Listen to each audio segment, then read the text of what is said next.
हरे कृष्णा। तो अभी हम भगवद गीता के 11वें अध्याय के अंतर्गत श्लोक संख्या 36 पर विचार करेंगे। अर्जुन उवाच स्थाने हृषीकेश तव प्रकीर्त्या जगत्प्रहृष्यत्यनुरज्यते च रक्षांसि भीतानि दिशो द्रवन्ति सर्वे नमस्यन्ति च सिद्ध संघा। तो यहाँ पर अर्जुन कह रहे हैं, क्या स्थाने ऋषिकेश तव प्रकीर्त्या, कि हे ऋषिकेश, यह उचित ही है कि तुम्हारा जब कीर्तन होता है तो जगत प्रहर्षति, तो जगत हर्षित होता है। अनुरज्यते चा, और अनुराग को भी प्राप्त होता है। रक्षांसि भीतानि दिशो द्रवंती, और जितने राक्षस हैं भयभीत होकर के दिशाओं में भागते हैं। सर्वे नमस्यन्ति च सिद्ध संघा, और जितने सिद्धों के समुदाय हैं वे सभी आपको नमस्कार करते हैं। तो हम सुनेंगे प्रभुपाद तात्पर्य में क्या लिखते हैं। श्रील प्रभुपाद की जय। श्री कृष्ण से कुरुक्षेत्र युद्ध के परिणाम को सुनकर अर्जुन प्रबुद्ध हो गए और भगवान के परम भक्त तथा मित्र के रूप में उनसे बोले कि कृष्ण जो कुछ करते हैं वह सब उचित है। अर्जुन ने पुष्टि की कि श्री कृष्ण ही पालक हैं और भक्तों के आराध्य तथा अवांछित तत्वों के संहार करता है। उनके सारे कार्य सबों के लिए समान रूप से शुभ होते हैं। यहाँ पर अर्जुन ये समझ पाते हैं कि जब युद्ध निश्चित रूप से होना था तो अंतरिक्ष से अनेक देवता, सिद्ध तथा उच्चतर लोकों के बुद्धिमान प्राणी युद्ध को देख रहे थे, क्योंकि युद्ध में श्री कृष्ण उपस्थित थे। जब अर्जुन ने भगवान का विश्वरूप देखा तो देवताओं को आनंद हुआ, किंतु अन्य लोग जो असुर तथा नास्तिक थे भगवान की प्रशंसा सुनकर सहन ना कर सके। वे भगवान के विनाशकारी रूप से डरकर भाग गए। भक्तों तथा नास्तिकों के प्रति भगवान के व्यवहार की अर्जुन द्वारा प्रशंसा की गई है। भक्त प्रत्येक अवस्था में भगवान का गुणगान करता है, क्योंकि वह जानता है कि वे जो कुछ भी करते हैं वह सबों के हित में है। तो यहाँ प्रभुपाद का तात्पर्य समाप्त हुआ। अब हम सुनेंगे श्री भगवान ने कहा में कैसी व्याख्या हुई है। श्लोक संख्या 34 में श्री कृष्ण ने अर्जुन से कहा था कि वे युद्ध करें तथा अपने शत्रुओं पर विजय प्राप्त करें। उस समय अर्जुन ने विचार किया कि श्री कृष्ण के पास जो अनंत शक्ति है वह पूरी शक्ति उनके नामों तथा गुणों में भी है। इसीलिए जो भक्त श्री कृष्ण के गुणगान में लगे रहते हैं उन्हें सभी प्रकार की सफलताएं प्राप्त होती हैं। इस श्लोक में अर्जुन की 3 अत्यंत महत्वपूर्ण बातें हैं जिनकी हम क्रमपूर्वक चर्चा करेंगे। अब पहली अत्यंत महत्वपूर्ण बात, इस श्लोक की प्रथम 2 पंक्तियों के शब्द हैं अर्जुन उवाच स्थाने हृषिक ईश तव प्रकीर्त्या जगत प्रहर्षति अनुरज्यते चा। अर्थात अर्जुन ने कहा, हे ऋषिकेश, आपके संकीर्तन से जगत हर्षित होता है तथा अनुरक्त भी होता है। इस श्लोक में अर्जुन जिस शब्द का सर्वप्रथम प्रयोग कर रहे हैं वो शब्द है स्थाने। स्थाने शब्द का अर्थ है ये उचित ही है। तो अर्जुन का कहना है कि हे श्री कृष्ण, चूँकि आपके नाम तथा गुणों में आपकी पूरी शक्ति है तथा आपकी शक्ति जिस प्रकार अनंत है उसे तो मैं देख ही रहा हूँ, इसलिए आपके नामों तथा गुणों के कीर्तन से सफलता के जो दिव्य परिणाम प्राप्त होते हैं इसमें कोई आश्चर्य नहीं है। ये तो उचित ही है अथवा ये तो स्वाभाविक ही है। तो यहाँ पर अर्जुन श्री कृष्ण को ऋषिकेश के नाम से संबोधित कर रहे हैं। ऋषिकेश शब्द 2 शब्दों से मिलकर बना है, ऋषिक तथा ईश। ऋषिक शब्द का अर्थ है इंद्रिय तथा ईश शब्द का अर्थ है स्वामी। इस प्रकार ऋषिकेश शब्द का अर्थ हुआ श्री कृष्ण जो सभी जीवों की इंद्रियों के स्वामी हैं। यहाँ पर अर्जुन कहना चाहते हैं कि हे देव, चूँकि आप ऋषिकेश हैं, अर्थात सभी जीवों की इंद्रियों के स्वामी हैं, अतः जो लोग आपके नामों तथा गुणों का कीर्तन करके आपको प्रसन्न करते हैं, आप भी उनकी इंद्रियों को आनंद पहुंचाते हैं। चूँकि श्री कृष्ण ही सभी जीवों की इंद्रियों के स्वामी हैं, इसलिए जब तक जीव श्री कृष्ण की इंद्रियों को सुख नहीं देते हैं, तब तक जीव की इंद्रियों को सुख नहीं प्राप्त होता है। तो यहाँ पर अर्जुन कह रहे हैं कि हे देव, आपके प्रकीर्तन से, अर्थात आपके प्रकृष्ट कीर्तन से जगत प्रकृष्ट रूप से हर्षित होता है। यहाँ पर अर्जुन ने प्रा उपसर्ग दोनों शब्दों में लगाया है। प्रा उपसर्ग का अर्थ है प्रकृष्ट। तो यहाँ पर अर्जुन कह रहे हैं कि लोग श्री कृष्ण का जितनी तीव्रता से गुणगान करते हैं, उतनी ही तीव्रता से उन्हें हर्ष की अनुभूति होती है संपूर्ण जगत में। यदि संपूर्ण जगत में श्री कृष्ण का संकीर्तन होगा तो संपूर्ण जगत हर्षित होगा। तो यहाँ पर अर्जुन कह रहे हैं कि हे देव, आपके संकीर्तन से संपूर्ण जगत हर्षित होता है। चैतन्य भागवत के आदि खंड के अंतर्गत अध्याय संख्या 2 में वर्णन आता है कि जिस समय श्री चैतन्य का जन्म हुआ, उस समय चंद्र ग्रहण होने के कारण लोग गंगा में स्नान करते हुए हरिनामों का कीर्तन कर रहे थे। इस प्रकार संकीर्तन के साथ ही श्री चैतन्य अवतीर्ण हुए। अतः सभी ओर श्री हरि कीर्तन की मंगल ध्वनि गूंज रही थी। असंख्य लोग हरि बोल कहते हुए गंगा स्नान के लिए जा रहे थे। यही हरि बोल ध्वनि समस्त नदियाँ में छा रही थी, यहाँ तक कि समस्त ब्रह्मांड इस ध्वनि से भर गया था। कोई स्थान खाली ना था। उस समय श्री कृष्ण भक्तों को हरि ध्वनि अपूर्व लग रही थी। सभी परस्पर कहने लगे, आज तो महान उल्लास का अनुभव हो रहा है। ऐसा लगता है कि कहीं श्री कृष्ण को तो अवतीर्ण नहीं हो गए। भक्तों ने देखा कि चारों दिशाओं में निरंतर श्री हरि संकीर्तन हो रहा है।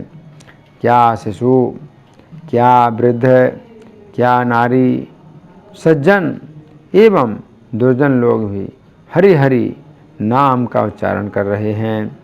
हरि बोल एकमात्र यही ध्वनि ही सुनाई दे रही थी। समस्त ब्रह्मांड में हरि ध्वनि छा गई। चारों तरफ से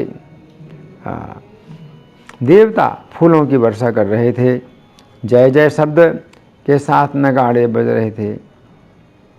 नदियाँ में दसों दिशाओं में लोग भाग रहे थे और उच्च स्वर से हरि हरि बोल रहे थे। मनुष्य तथा देवता एक ही स्थान पर मिलित होकर संकीर्तन कर रहे थे। वे सब देवता दुंदुभी नगाड़ा बजाकर मंगलमय जय ध्वनि कर रहे थे और मधुर गीत गा रहे थे। श्री चैतन्य ने ऐसा पूर्ण अवतार नवद्वीप में लिया कि चारों ओर श्री हरि नाम सुनाई दे रहा था। उस समय देवताओं ने श्री चैतन्य की स्तुति इस प्रकार की, हे प्रभु, इस अवतार में आप श्री कृष्ण नाम संकीर्तन करेंगे और समस्त शक्ति का प्रकाश करेंगे। श्री नाम संकीर्तन से आप संपूर्ण जगत को पूर्ण करेंगे और घर घर में प्रेम भक्ति का प्रचार होगा। पृथ्वी पर अब कैसा आनंद प्रकाशित होगा, उसका हम देवता क्या वर्णन कर सकते हैं। आप अपने सब परिकरों के साथ मिलकर नृत्य करेंगे।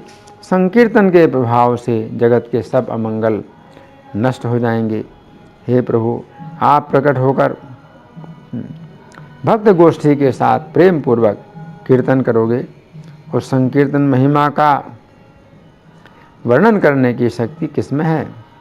आपके संकीर्तन के प्रभाव से दसों दिशाएं पवित्र हो जाएंगी। इति। तो यहाँ पर अर्जुन कह रहे हैं कि हे देव, आपके कीर्तन से जगत हर्षित होता है। अब यहाँ पर अर्जुन कह रहे हैं कि हे देव, आपके कीर्तन से जगत केवल हर्षित ही नहीं बल्कि अनुरक्त भी होता है। चैतन्य भागवत मध्यखंड के अंतर्गत अध्याय संख्या 8 में वर्णन आता है कि जिस समय श्री चैतन्य भक्तों के साथ श्रीवास के घर में रात्रि भर कीर्तन करते थे, उस समय भक्तों को बहुत उल्लास होता था। उस समय श्री चैतन्य तो आनंद की पछाड़ें खाते। जैसे जैसे श्री चैतन्य रस करते थे, भक्त लोग भी वैसे ही वैसे आनंद पूर्वक गाते थे। गदाधर आदि भक्तजन कीर्तन नृत्य में प्रेमाश्रु जल बहाते हुए आनंद में बेहबल हो उठते थे। जिस समय श्री चैतन्य देव प्रेम में रोना आरंभ करते थे तो प्रहर भर तक रोते ही रहते थे। श्री भूमि पर उनके केस बिखर जाते थे। उनके उस रोने को देखकर ऐसा कौन काष्ठ हृदय व्यक्ति होगा जो बेहबल होकर पृथ्वी के प्रभु के पीछे ना गिर पड़ता। और जब श्री चैतन्य हंसते तो बड़े जोर से ठहाका मारकर हंसते। ये आनंद विलास भी प्रहर तक चलता रहता था। कभी दास भाव में आकर कहते थे, जीत लिया जीत लिया। कभी अपने आप ऊंचे स्वर में गाने लगते थे।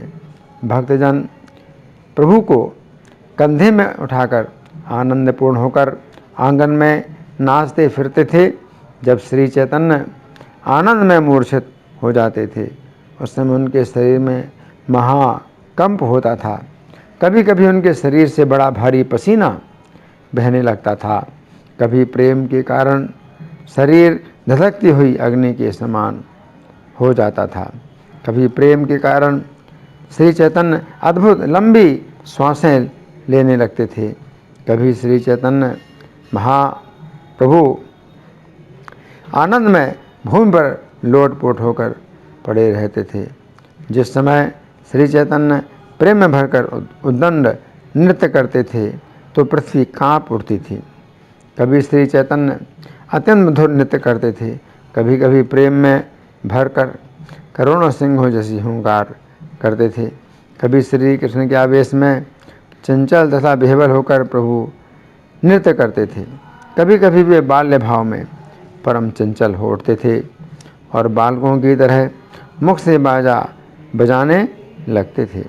कभी चरणों को नचाते थे, फिर कहा मार कर हंसने लगते थे। कभी बाल्य भाव में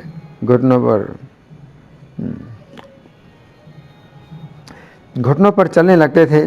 कभी बाहरी ज्ञान होने पर दास्य भाव में रोते थे और दांतों में तिनका लेकर श्री कृष्ण की चरण सेवा चाहते थे। कभी चक्र की भांति प्रहर भर तक घूमते ही रहते थे। वे श्री कृष्ण के आनंद में नाचते थे।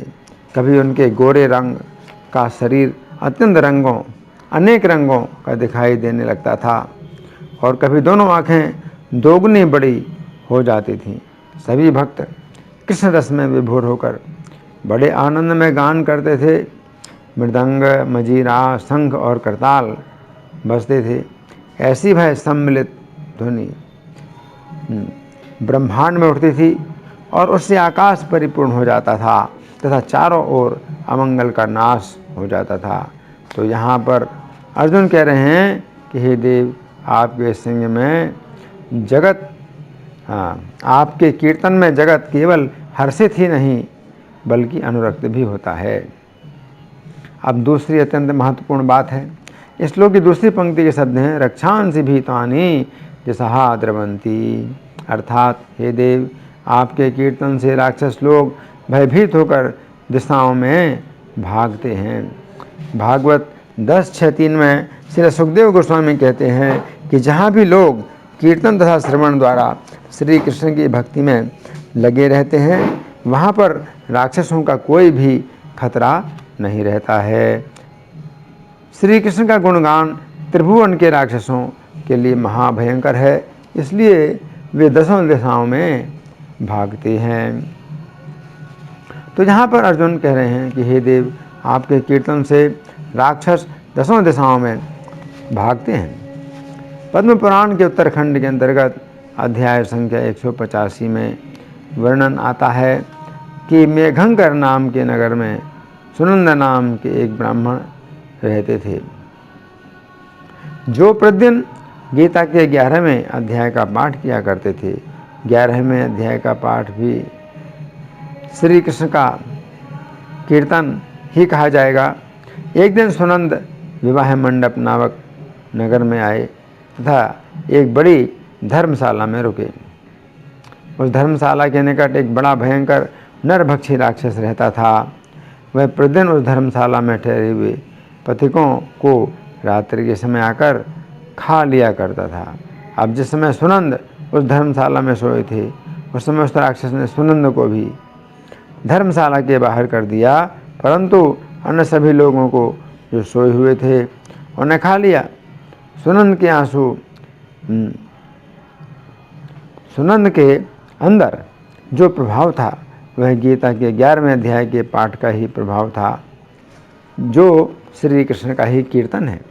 इसके पश्चात सुनंद ने गीता के 11वें अध्याय का 7 बार पाठ कर उससे अभिमंत्रित जल का छींटा उस राक्षस को दिया, जिससे वह राक्षस देह का त्याग कर चतुर्भुज हो गया तथा उस राक्षस ने जिन हजारों पथिकों का भक्षण किया था, वे भी 4 भुजाएं धारण किए हुए चतुर्भुज स्वरूप हो गए।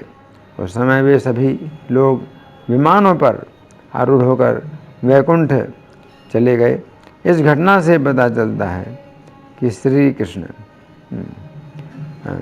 के कीर्तन से राक्षसों तथा अन्य दुष्ट आत्माओं से कोई भय नहीं रहता है।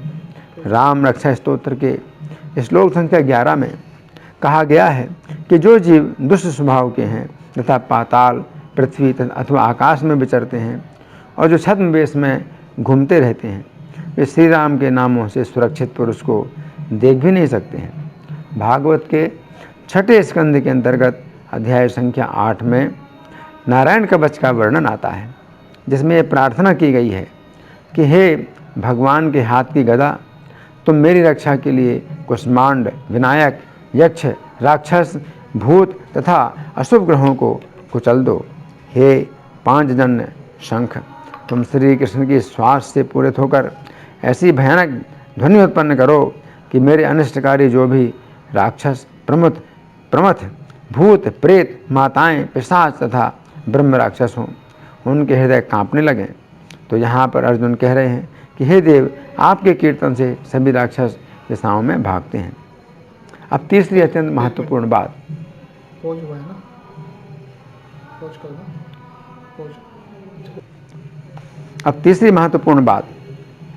इस श्लोक की अंतिम पंक्ति के शब्द हैं सर्वे नमस्यन्ति च सिद्ध संघा, अर्थात हे देव, आपके कीर्तन के प्रभाव से सभी सिद्ध आकर नमस्कार करते हैं।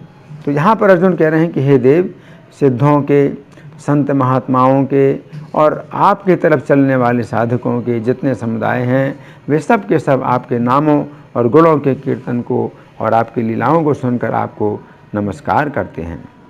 तो यहाँ पर अर्जुन कह रहे हैं कि हे देव, आपके गुणों के कीर्तन से आकृष्ट होकर सभी सिद्ध सुनने के लिए आते हैं। पद्म पुराण के उत्तरखंड में भागवत महात्म्य के 2 अध्याय में वर्णन आता है कि जिस समय हरिद्वार के समीप आनंद नामक घाट पर चारों कुमार नारद जी को भागवत कथा सुनाने के लिए तैयार हुए, उस समय भूलोक, देवलोक और ब्रह्मलोक सभी जगह इस कथा का हल्ला हो गया। जितने भी ऋषि थे, जितने भी सिद्ध थे, जितने भी योगेश्वर थे, वे सभी देवता तथा गंधर्व आदि भी कथा कीर्तन को सुनने के लिए आ गए। तो यहाँ पर अर्जुन कह रहे हैं कि हे देव, जहाँ पर भी आपकी कथा या कीर्तन होता है, वहाँ सभी सिद्ध आदि लोग आकर नमस्कार करते हैं। इस श्लोक के बंगाली पद्यानुवाद में शिला प्रभुपाद लिखते हैं, तव कीर्ति ऋषिकेश सुनिया छे ये अशेष, जगतेर ये वा ये था आछे, आनंदित है तारा अनुगत है यारा, पागल है यधाय पाछे, राक्षस आदि भय भीत यदि चाहे ने जहित, पलाए से दिग दिगंतारे, यारा है सिद्ध जन सदा प्राण में ते मन, युक्त है से कार्यता दे रे। तो यहाँ पर अर्जुन श्री कृष्ण से कह रहे हैं, यारा है सिद्ध जन सदा प्रणमित मन, अर्थात हे देव, आपके कीर्तन के प्रति आदर होने के कारण सभी सिद्ध आपको आकर नमस्कार करते हैं। तो ये जो श्लोक है, इसमें अर्जुन भगवान के कीर्तन के प्रभाव का वर्णन कर रहे हैं। धन्यवाद। हरे कृष्णा।